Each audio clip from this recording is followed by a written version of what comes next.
Hello, podcast fam. I am thrilled to share some exciting news. My book, Sow, Grow, Lead, is officially live on Amazon. This book is more than just my story of starting a nonprofit and building a peanut butter factory in Malawi. So trust me, the ups and downs of that journey are worth the read. It's also packed with practical strategies to help nonprofit leaders like you tackle challenges with clarity, courage, and a whole lot of heart. If you've ever wondered how to turn your vision into reality, navigate the inevitable hurdles, and build something meaningful, whether in your organization or in your own life, this book is for you. I'd be so grateful for your support in spreading the word. Grab your copy of Sow, Grow, Lead in the show notes and on Amazon today. Let's keep sowing seeds of impact together.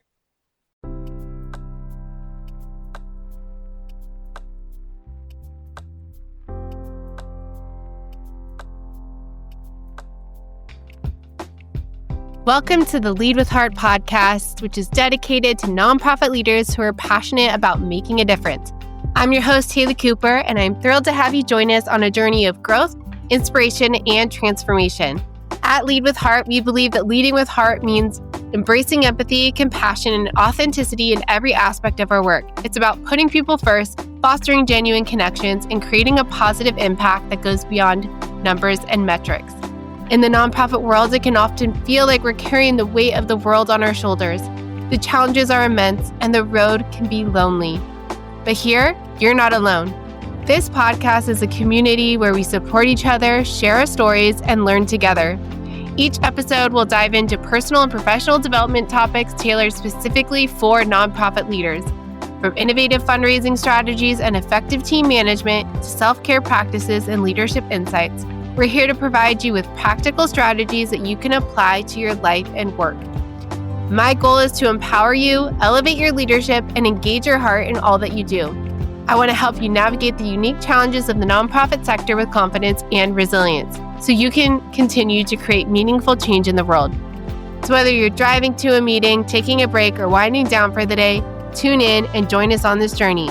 Together, we'll discover what it truly means to lead with heart. Thank you for being here. Let's dive in.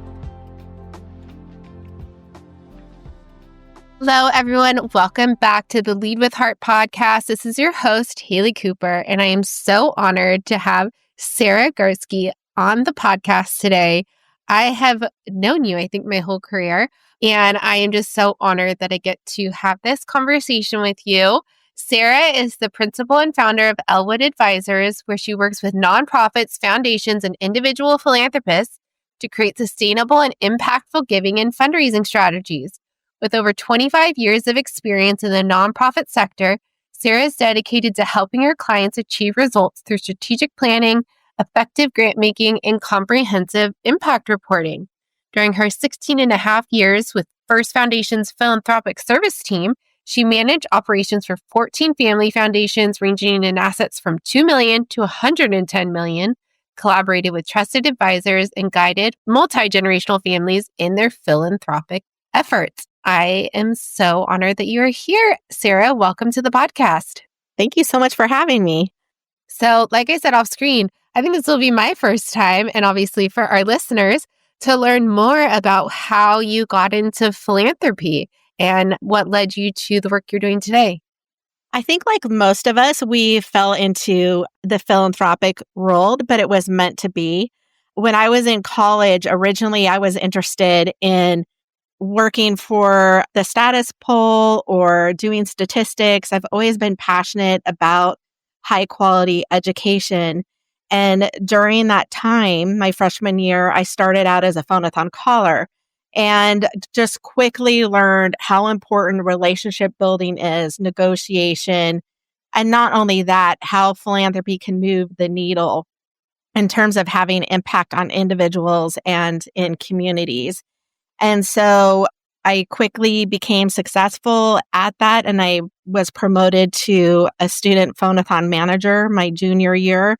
And I had two amazing mentors that were running the phone-a-thon program and the individual giving program, and really guided me and showed me what amazing career and development and fundraising would be. So that kind of catapulted me for about 12 years professionally, working in higher education, mostly focused on individual giving, but also did event planning, as well as when I was at Claremont McKenna College, I managed the Parents Club board and was very fortunate to work for an institution that had such a robust fundraising program and won several case awards for the solicitation and the Parents Club fundraising that I was directly responsible for. And then about 17 and a half years ago, a coworker of mine who we worked at two different colleges and universities, they were looking for a foundation administrator, not quite First Foundation at that point, but it was Doug Freeman's IFF Advisors, where he saw a need where you set up family foundations, but then they don't necessarily want to deal with the complexities of governance and they want to enjoy the fun aspects of giving. And after some persistence, I was hired and started out just as a philanthropic advisor, making the shift from working in annual giving individual campaigns to working with multiple family foundations. So I really feel that my strong beginnings in annual giving have really led to where I am today and having success in managing multiple different giving priorities, family dynamics. And so I was there for 16 and a half years, eventually was promoted to assistant vice president, and really, after working with families over the years, became a trusted advisor and really watching them grow philanthropically, moving from a checkbook philanthropist being more engaged to engaging the next generation. And really, my passion is building more philanthropy into the community. And that's what launched me to start Elwood Advisors, because I'm very passionate about building communities up, helping nonprofits that are at the tipping point, and helping individuals and their families work together and have impact. Yeah, thank you so much for sharing. And I know you are an active member in the Orange County community, like on Pathways of Hope, Brockman's Kitchen, the Priority Center, the Autism Community in Action, Discovery Cube Innovator. So I'm just thankful you're here today because you're busy, involved in all of these things. And when it comes to philanthropy, what is your idea or definition of philanthropy? My idea of philanthropy is really just something simple. It's just doing good acts in the community and with families that you live with. So it could be volunteering. It could be just doing something nice, having a good gesture. But really, it's about building people up and building communities up. That is so good. And as your role as a philanthropic advisor, what is a philanthropic advisor and what did that look like? So just basically a role of a philanthropic advisor is to meet with individuals and really help figure out what their goals are, what they want to accomplish, help set their granting strategy or their giving strategy. And if there are family members, engaging those family members early on in the conversation, it's really important. I've seen the good and unfortunately some foundations that have failed. And a lot of it has to do with communication and engaging the next generation early on and having them have a voice. So really it's trying to set foundations to have success, because that's the purpose, is for them to have legacy and a perpetuity in the community.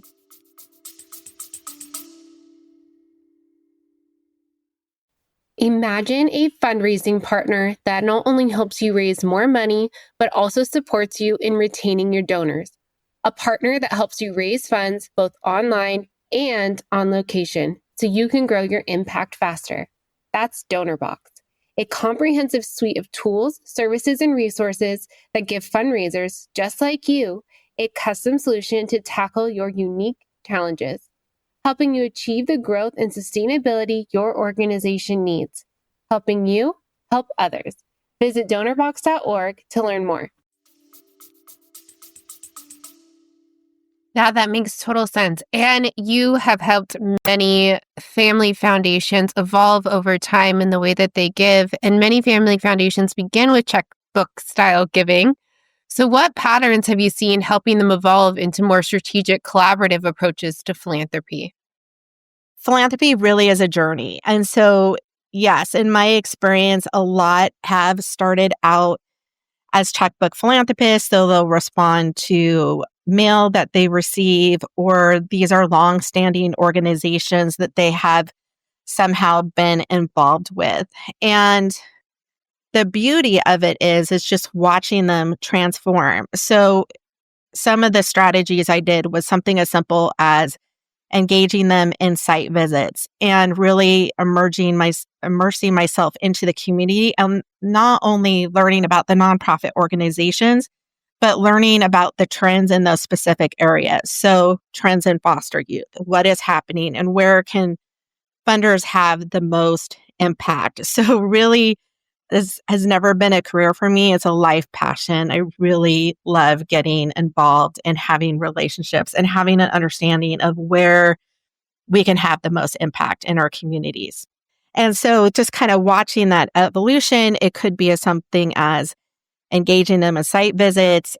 With one family, they were busy. They didn't have time to go on site visits, but at every board meeting, I would share everything I learned. And then they would get excited. Then eventually they would go on site visits.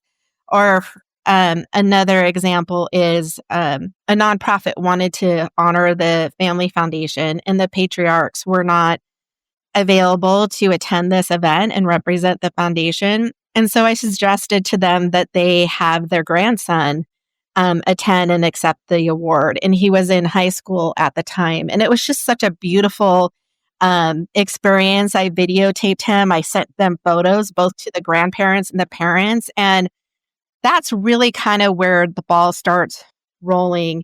And just as we talk about a lot about foundations having trust-based philanthropy, it needs to be internally and externally as well.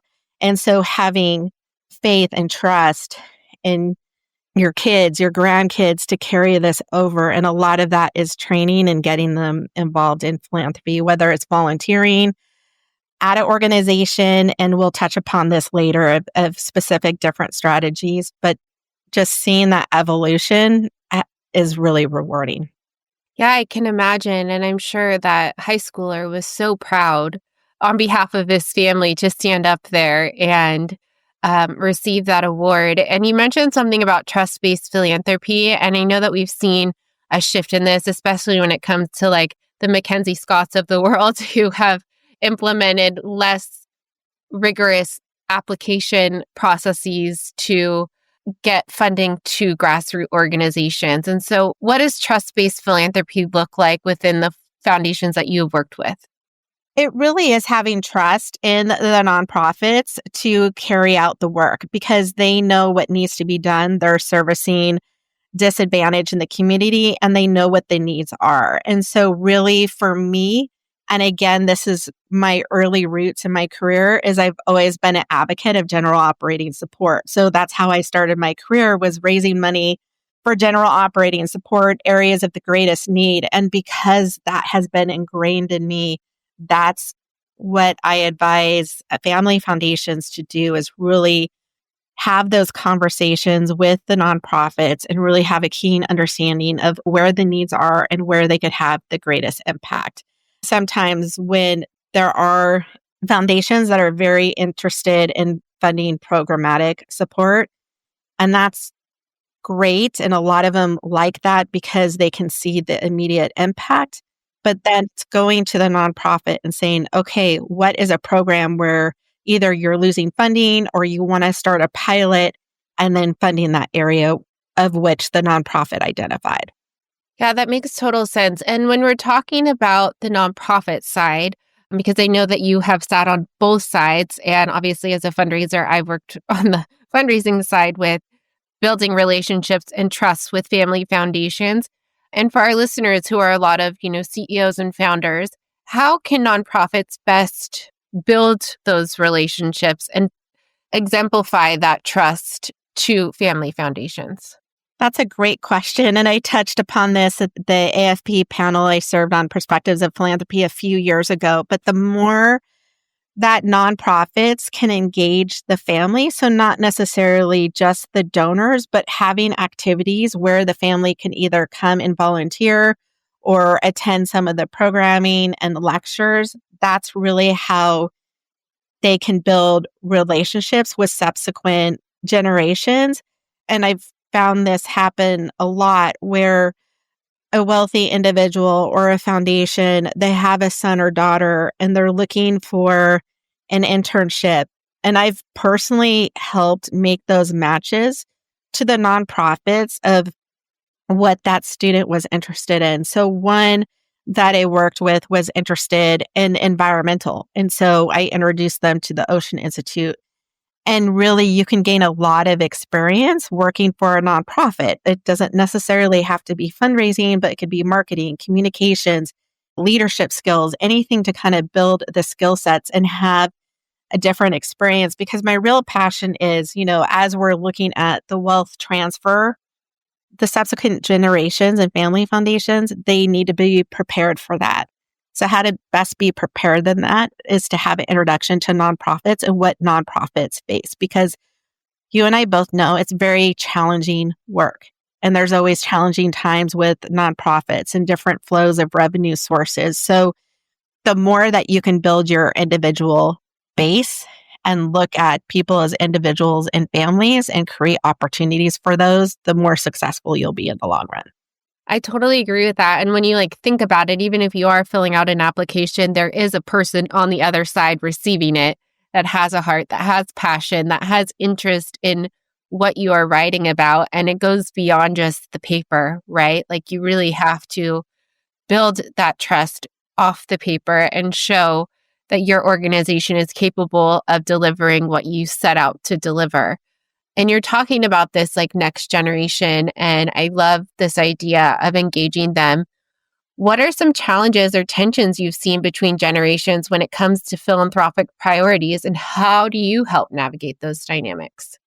So yes, there's there's definitely different giving priorities as well as different styles of communication. So I've worked with the founder before where I was sending out meeting notifications and it was done via fax versus, a younger individual, maybe in junior high and high school where, they prefer text message. So it really is just the modes of communication. But then typically with older foundations, you see, or older individuals, you see that they're very traditional and they like the long standing large organization that they've heard about, through media or through their own engagement or through their friends. They're very old school. They prefer direct mail. We're talking about the baby boomers. And so then you move down to Generation X and they're also interested in traditional communications, but also a mix of digital. And they really value transparency of where the money is going. And they appreciate concise, direct messaging with clear impact metrics. And then you go down to the millennials, and they strongly prefer digital communications, especially mobile-friendly platforms. They're motivated by causes rather than organizations. They respond to social media campaigns. They value the storytelling and the emotional connection. They appreciate immediate feedback of what's happening with the nonprofit. And they're interested in volunteer opportunities alongside financial giving. And then we go down to Generation Z, which is sort of similar, but they've grown up in the digital world and they expect seamless mobile experiences, highly influenced by social media and influencer endorsements, and they prefer micro donations, crowdfunding approaches. So just even the way they look at philanthropy and the way they get involved is very different. And so if you're looking at the older generation and seeing how the young generation, it could seem a little Greek, but at the end of the day, everyone is philanthropic and they have a heart for this work.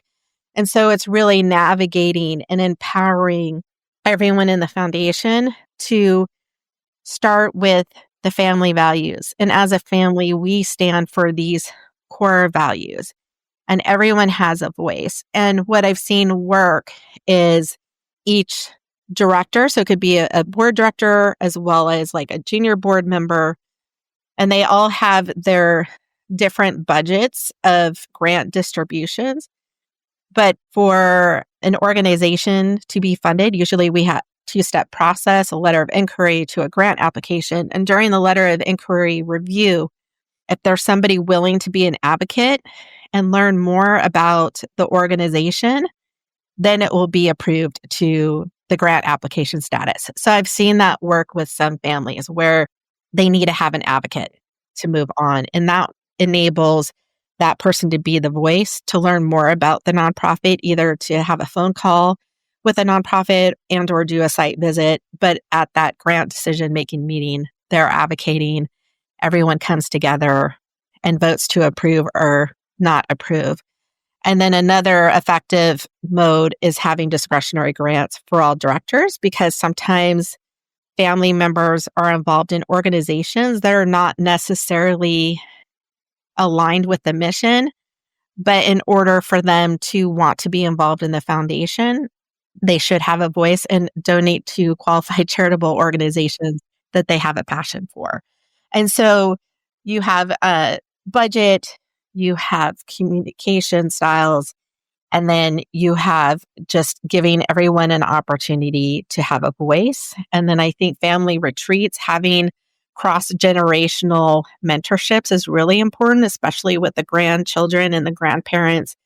That can be very effective because then they hear from the grandparents why they started the foundation. And again, it's that critical point of, if a family is starting a foundation, it's really important to have that philanthropic advisor in the conversation to make sure that it's transparent and the family understands why this is started, because then they have more buy-in. Whereas if the family foundation is started, this is the way we do it, take it or the highway. I'm not saying everybody's like that, but I'm just painting a picture of subsequent generations are really not going to want to be involved. And the whole point is for philanthropy to be the needle to bring the family together. And it's very rewarding and passionate. And when it's done well, everyone is closer knit as a family. Yeah, I can imagine when you're doing good together and being generous together, it brings about that unity within your organization. And you were talking about transparency, and I think a lot of nonprofits kind of shy away from, they report the good and they elevate the good because they want people to say, oh, look at us, we're doing all this good work. But let's say there was an organization that applied for a grant and was awarded and didn't necessarily meet their metrics or their goals. What does it look like in conversation with a family foundation for that nonprofit to be transparent about the work that they're doing and not just, like we do nowadays, just show the highlight reels? Right. So those who have known me in the community for the last 16 and a half years know that not only do I want to know what the successes are, I want to know what the challenges are, because again, from those challenges stems where foundations can have impact. And sometimes there are pilot programs where you expect it to be a certain way, but sometimes there's curveballs and you're not able to meet those metrics. Again, transparency is key. We're all human. We all make mistakes and we're all going to fail. And having that opportunity to have it be a learning experience is really critical. So that's how I've approached it with nonprofits. Of course, they'll need to communicate this with the foundation. Ultimately, the board will decide what they want to do. But if there's transparency, this is what we learned and this is how we would do things differently. Or this project actually didn't work for us and we discovered that we need to move in XYZ direction. Would you mind if do we have your approval to move those funds from A to B? Or sometimes there needs to be a no-cost extension, right? You thought you would be able to complete the program in a certain time frame, and it doesn't happen. And again, writing to the foundation and the board ultimately decides. So as long as there isn't negligence, pretty much people are open to abiding by it. But it's like, that's where the trust-based philanthropy comes in. But the transparency is really important of communicating exactly what happened, what those needs are. Construction costs go up, things end up costing money. It's just, please tell the foundations what you're up against, because they will be more inclined to fund you and want to support you when you are transparent. Yeah, and I love what you said about like the challenges. Like that opens up opportunity for conversation of what we need to be able to actually meet this goal.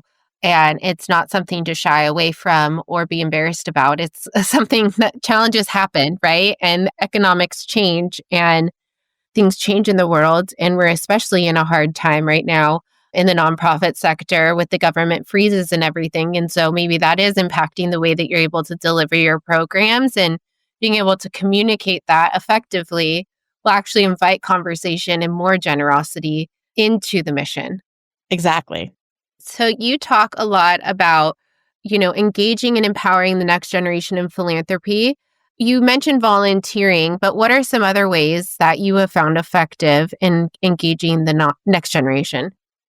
So I think really it's engaging them in the foundation. So everyone having a voice, they may start out at a junior board and learning about the grant making process and decision making and learning about nonprofits and just learning how to review financials. And then if you have older, like high school or college students that are interested in finance, they can serve on the finance committee. So it's really allowing them to have a voice in different parts of the foundation, or if the foundation wants to report on its impact, the younger generation is perfect for that, right? Because they love using social media. So really being open-minded to engage the entire family. And so one great example is a foundation, their daughter was in college and she was interested in going into the education field. And I immediately thought of this nonprofit. It was a nonprofit that the foundation had a relationship with and had been giving funds to. And I reached out to the executive director and I said, hey, this person's daughter really wants to have an internship during the summer. Can we craft an internship where she learns leadership, where she learns about the challenges in education, et cetera, for the summer? And these are the dates and hours that she's available. I think she was available for 10 hours. And she became such a huge champion of that nonprofit, was an advocate, started posting on social media of the work and the impact the nonprofit had and everything that she learned. And then subsequently, this nonprofit was submitting a $1 million strategic grant. And this student advocated for that and talked about why and what she learned about the organization. And yes, the organization did have a relationship with the foundation, but because of their daughter's involvement, it just brought a whole new level of them being proud of their daughter, but also being more committed to this nonprofit. Yeah, that's amazing. And I love the way that you were able to engage her. And I think just across philanthropy, it is important to have advocates, whether it's corporate donations or individuals, like people who are going out into the community and advocating on behalf of your organization. And it begins with that relationship building and getting people involved so that they understand, your mission, and they can clearly communicate it to those in the community. And, now you, after 16 and a half years at First Foundation, you are running Elwood Advisors. So can you tell me a little bit more about the services that you offer? Part of my passion is helping nonprofits. So those nonprofits that are at the tipping point. So they've either gone through the startup phase and are looking at ways to diversify their revenue sources. So I'm helping them with strategies of those different constituencies: individual giving, board of directors, corporations, foundations, and earned revenue. And then also I'm finding a huge need to help with board governance. So I'm having many conversations about best practices and board governance, going through amending the bylaws. And I know attorneys that specialize this. It really is important to partner with trusted advisors that understand nonprofits and family foundations, whether it's the attorneys or the CPAs. It's highly critical because it is a very specific niche with rules and regulations. And then also identifying gaps in the board and helping them identify potential board members, the onboarding process, the training process. And then on the philanthropy side is working with individuals, because what I found is most people want to be philanthropic, but they don't know where to begin. And it really is that journey of kind of going through, okay, well, I have donated to organizations, but I really want to have a deeper understanding and finding a way to help them along that journey and engage their family. So it could be through a donor advised fund or a family foundation. So really helping set up that grant strategy or the infrastructure of what it looks like. And then also working with corporations. I'm very passionate about, especially the mid-level corporations, and helping them start a corporate social responsibility program and kind of looking at a very comprehensive approach of how they can get involved in the community.